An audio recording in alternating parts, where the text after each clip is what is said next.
Pagpapatunog ng mga kampana isinagawa sa mga simbahan sa Pangasinan matapos ang pagkamatay ng Santo Papa. May ulat si CJ Turida.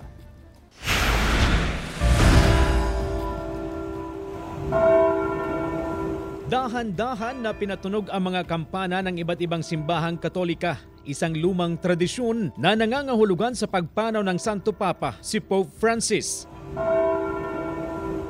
Labis ang pagluluksa ng simbahang Katolika sa pagpanaw ni Pope Francis, Jorge Mario Bergoglio, sa totoong buhay dahil sa karamdaman. Mixed feelings of sadness because the world is lesser with his departure to the Father's house. 12 taon na nanungkulan si Pope Francis, ang kauna-unahang Latin American leader ng Roman Catholic Church. He always wanted to build bridges.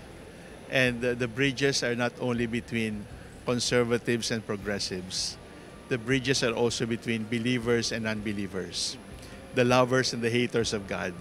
He reached out to both. Gift of God kung ituring ni Father Soc si Pope Francis. 2018 nang mangyari ang hindi makakalimutang karanasan ni Father Soc sa Santo Papa. Mga panahon na nakaranas umano siya ng pangungutya at pagbabanta.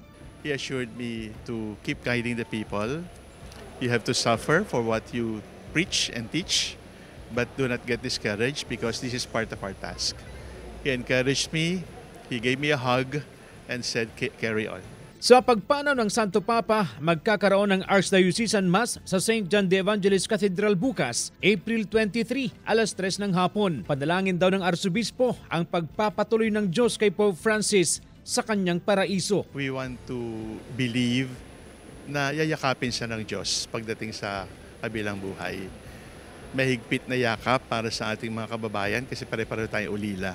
Kasama si Henry Duminsil, CJ Turida, One North, Central Luzon.